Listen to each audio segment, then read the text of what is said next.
Welcome back to the YouTube and podcast homes for BamaOnline.com. Travis Reier, Senior Analyst for BOL, back with you. And it is time for another edition of True or False, this time with our good pal, Charlie Potter. We haven't caught up with the senior writer for BOL in some time. So I guess fitting to say for this old head anyway. Welcome back, Potter. It's good to be back. Yeah, it's been a busy start to the season, but coming off the road from Tampa, got some time to not to kill really, but fresh off that SEC teleconference, it's good to catch up with you, man. Yeah, we saw some of those updates from Nick Saban during Wednesday's teleconference. Obviously, the quarterback situation, big news.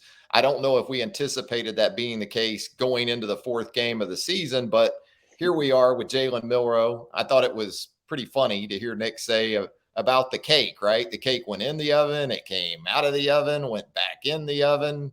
Kind of worried about the consistency of this cake where the quarterback situation is concerned right now, Charlie? Yeah, I mean, based off that, it's either real soupy in the middle or it might be a little burnt. um, I think I saw Goodbread tweet about the toothpick trick, and that was pretty funny. But no, I mean, I think based off what we saw in Tampa, this seemed like an inevitability. But I was kind of surprised to hear him come out and say that just Monday morning and kind of start things off. Obviously, I didn't think Tyler Buckner would get another opportunity, but I thought with the way Ty Simpson ended the game, and because he faced a lot of pressure, he might get another crack at it. But it's pretty clear that this team's behind Jalen Milroe. They think that he gives them the best opportunity, and we'll see how things roll on Saturday. Yeah, I was going to ask you about that. The sense you get from these guys throughout the week, it does sound like they like Jalen Milroe a lot. And not that they don't like the other guys, but he's Right. obviously a guy that's in his third year in the program. He's waited his turn. And I think also, when you get down to it, explosive play potential. I wrote about this following Nick's news conference on Monday. It's hard to dispute those numbers either. He did have the critical mistakes against Texas, but then you look at 9 completions of 15 yards or more in that game. Then you look at what Buckner and Simpson were able to produce against USF, an inferior competition, and understanding the quarterback situation isn't the only thing that ails this offense right now. So those numbers sort of jumped out at me, I guess. Yeah, I think with Jalen, the team does like him. I agree with you though. I think a lot of people are making a lot of about that the players don't like the other guys or that is some kind of mutiny. But he's a guy that we wrote about it when we made the merger over to On3, the trip he took down to Tampa with the wide receivers over the summer. He's really from that standpoint tried to build chemistry with these guys and be a leader. And it sounds like Nick Saban wasn't happy with the way he responded immediately, but since then, he's been positive, and I do think that he gives this offense, with its issues up from the offensive line, a little bit better chance. And it's going to be interesting to see what Tommy Reese does from a play caller standpoint, because I don't think he's helped him out the best. I don't think he's used his strengths the best. So I think it's kind of a culmination of everybody on that offense coming together. I think everybody needs to improve. Yeah, I agree wholeheartedly. If you're going to try to make any of those three guys just drop back pocket guys, you're probably not going to be enamored with the full picture of what they're going to present. If you mix in more of what plays to their strengths, maybe more design runs, maybe keeping the quarterback constantly attached to run plays, you might like them a little bit better. And speaking of quarterbacks, we're going to get true or false this time around cranked up, Charlie, with this one for you. By the end of the season, Dylan Lonergan will be among the top 3 quarterbacks of these 5 scholarship quarterbacks currently on the roster. That's tough. I know he's a fan favorite on the message board, so my answer might rub some people the wrong way. I'll go with false at the moment, just because I think the top two is clear. It's Jalen and it's Ty Simpson. But beyond that, I think Tyler Buckner's still going to compete. He knows, what Tommy Reese likes to do, and I think he can hold on to that third spot. Now, if things continue to go sideways with these quarterbacks, maybe you give the young guy an opportunity. But I think if Jalen's able to steady the ship and Ty Simpson continues to make progress, the top two's clear. I think the transfer still stays locked in at that third spot. Yeah, I think it's going to be fascinating to watch play out. I'll go true with Dylan Lonergan being a top three. Now, does that mean we're going to know that if it even happens that way? I think Dylan Lonergan could potentially climb to two, kind of like AJ McCarron did back in 2009 as he redshirted that year. AJ did behind Greg McElroy. And whereas on a weekly basis, it was believed that Star Jackson was still the number two. By the end of that season, AJ, even though he didn't play, had positioned himself as the next guy in. So we'll see how it goes in terms of the continued development of Dylan Lonergan. Let me ask you this one about the Alabama defense. True or false, Charlie? The platoon at inside linebacker, specifically the position opposite Deontay Lawson, will continue throughout the season.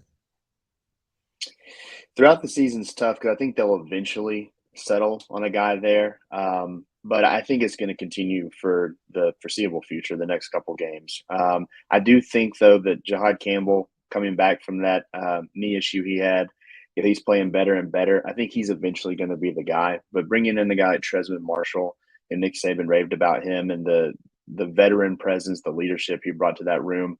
So I think he's still going to get a crack at this. So I do think it'll start to dwindle from 3 to 2.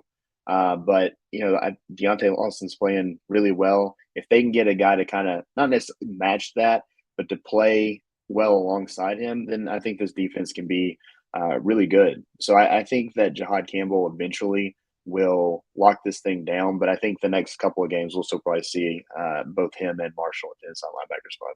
Man, you go back to last season, even, right? With Jalen Moody and Deontay opposite Henry To'oTo'o. This thing just continues on and went to three guys with Kendrick Blackshire jumping in there. I do think if Jahad Campbell doesn't have the injury in the preseason right before the start of the season, maybe this thing would have gotten down to him. But you're right. Having Marshall and that veteran presence seemed to make him a pretty solid pick, at least through the first half of the season, to be involved from that standpoint. Also gives you some versatility in that he can allow Deontay to play other places too. You can put Trez in the middle of the field, and now Deontay can do things like we saw him do at USF, come off the edge a little bit, do some different things in pass rush. So there's some flexibility that's afforded there. I'm with you. I think it's true. I also agree with you. I thought it was encouraging, at least as a part of Tuesday's practice footage, Charlie, to see Jahad look like he's moving around better and better on a weekly basis, because really at the end of the day, that's his game, right? I mean, mobility, playing in space, that's what he needs to bring to the mix anyway. Yeah, I think getting Jaheim Otis back up front will be big. But then Jahad Campbell, the more he gets, comfortable, because I mean those knee issues, if it was a scope, that takes a little bit of time. And he's playing well, he's playing fast, but he's a guy that is a sideline to sideline defender. And the further he gets from that, the better off he's going to be. So I think with Jahad, I'm not projecting him to be the player that Deontay Lawson is right now, but he's on that same trajectory because Deontay, he's been playing like the defense's MVP so far. So if they can get another guy that has that same range, I think this defense can be really good. Yeah, I don't think there's any doubt about that. So let's go back to the offensive side of the ball. With all of the transitioning at quarterback, lost in some of this has been the play of the receivers, the wide receivers specifically. They have been a bright spot. We've talked so much about the needed consistency that needed to show up in 2023 after a very up and down 2022 for that group. Still not convinced right now they have that elite kind of number one guy, but collectively they've been solid. So true or false, Alabama will have a 100-yard receiver in a game this season? I think true, especially like we were talking about earlier, the explosive plays that Jalen Milroe can make down the field.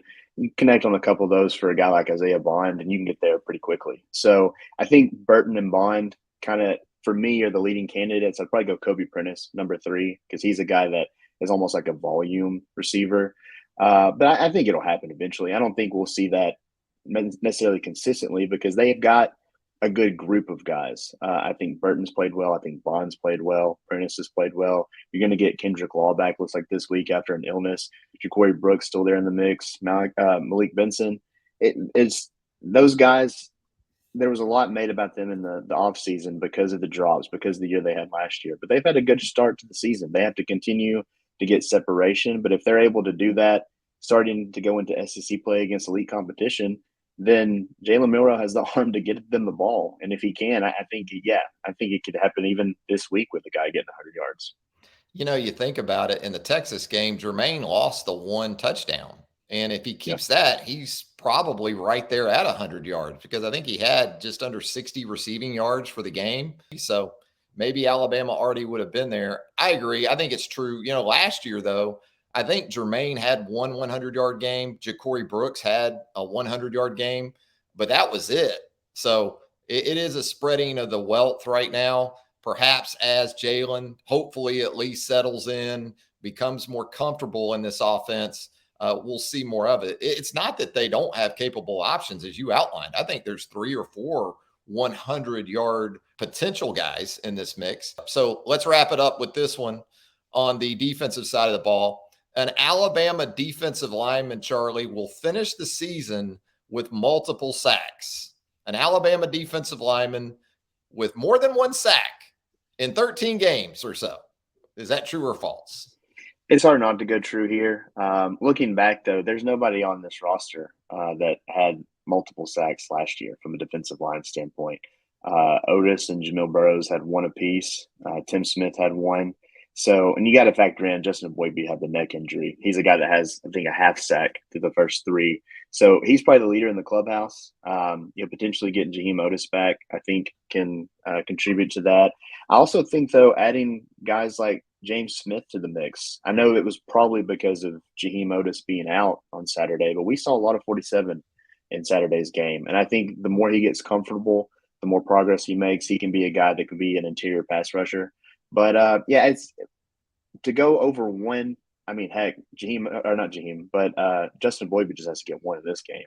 So I have to go true there. But they need that group to be, I don't even want to say war daddies, just those consistent pressure up front, because we saw the edge guys have success at USF, but then the rest of the pocket didn't necessarily do its job, and they weren't able to get Byron Brown on the ground. So I think if that front 7 works in cohesion, if they're consistent and in their pressure, then this group can be pretty solid. It's just they got to put it all together, and they need everybody to be on the field healthy. They do. I think that the Texas game may have underscored just how important Alabama's edge guys and linebackers in general are going to be when it comes to sack, quarterback hurry production, because, again, this defensive line, we're just talking about defensive linemen. It's a challenge to get those guys going in the pass rush. I'm with you. I think you got to go true. I mean, there's going to be a situation or two where sacks kind of fall into your lap. And if you're doing a good enough job from snap to whistle, and these edge guys are what we continue to think they're going to be, you're going to get guys that do that, quarterbacks that do that, because these edge guys are going to force them up into the pocket. And if you have any kind of presence, you should be able to kind of fall into a sack or 2 during the course of the 2023 season. So it's Ole Miss making the trip to Tuscaloosa this weekend. Jackson Dart playing at a high level for the Rebels. We talk about Alabama's linebackers. I think he'll be a big challenge for that group, Charlie. Deontay Lawson, whether it's Shahad Campbell, Trez Marshall, even Kendrick Blackshire. It's a guy who's had a lot of the load on him to this point. Defensively, you talked about Deontay Lawson probably being the 3 games into it MVP. Where would you have Malachi Moore maybe in that discussion too? He's 1B for me. I think Malachi's played really well. He's a guy that, with all that they lost at the safety position, it was huge to get him back. I don't think he really gave much thought to go into the NFL. Talking to him after the Sugar Bowl, but the consistency he's played with, the aggressiveness that he's played with, creating some negative plays. Obviously, coming up with the interception at USF. He's been lights out. Not only that, he's played with emotion. He's brought some fire to that secondary, and I think that's needed. And so, hearing from him earlier this week, Nick Saban was asked about him on Monday. He's been the signal caller of that defense, I think, or at least the defensive backfield. I think he's done a great job. Yeah, and on the offensive side this week, if quarterback, to use sort of your way of looking at the defensive MVPs, if quarterback is 1A on the list of concerns for Alabama, I got to think the offensive line is right there at 1B. I know you've got a great piece right now with us at BamaOnline.com, kind of outlining the struggles. You talked with Cole Kubelik of SEC Network and ESPN, got his thoughts on the situation. Is that kind of the way it stacks up for you going into this game against Ole Miss? Yeah, I mean, I would almost put the offensive line ahead of quarterback, because I think if Jalen Milroe has some time, he can make some things happen. They need to do better from a play action standpoint.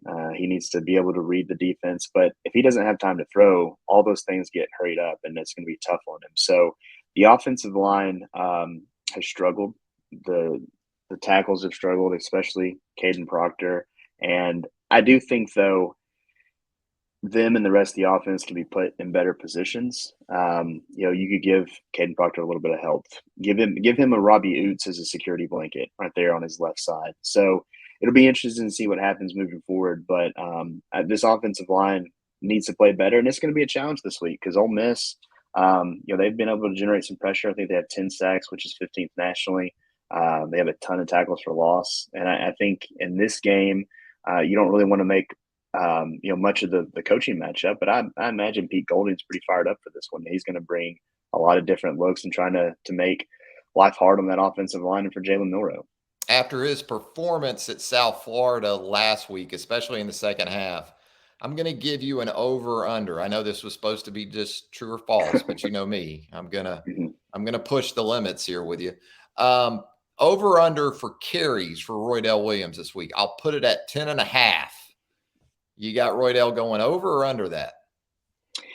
For me, looking at the game last week, it looked obviously like he got a lot of carries late because he was playing well. But I wonder about where things stand with Jace McClellan and his health. Like he might have been a little banged up at the end. If that carries over, then I would definitely go over.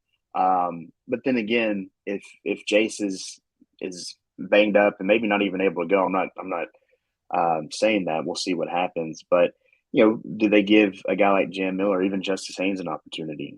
They've got dudes in that room, but I do think that Roydell's a guy that, albeit against a South Florida defense, Nick Saban talks a lot about that final drive and really praised the offensive line, but Roydell Williams deserves a lot of credit for that too. Some tough yardage there. Heck, he had a 16-yard touchdown called back because of a blunder by the offensive line. So I would go – I think regardless, I would go over. I think he gets to double digits. Yeah, I think he's over. I think he almost needs to be for Alabama to play the way on offense that it needs to against this Ole Miss team, especially with Ole Miss on the offensive side of the ball. And it's been tough for Jace, man. It just seems like a continuing theme. And it was in this game, 2 years ago that he had the ACL injury against Ole Miss in Tuscaloosa. So certainly hope he's able to get to that extended stretch of full health. But boy, Roydell was impressive with the strength and the decisiveness and even some burst at times that run game needed. Well, Charlie, we certainly appreciate you taking the time here for some true or false on a Wednesday afternoon. Always good stuff from Charlie Potter for us right there at BamaOnline.com. Go check out that offensive line piece among other items he has for us at BOL right now at BamaOnline.com. Thanks, Charlie. Yeah, no problem, man. Thanks for having me. For Charlie, Travis Reier, thanking you for joining us right here on the YouTube and podcast homes for BamaOnline.com. Until next time, so long, everybody.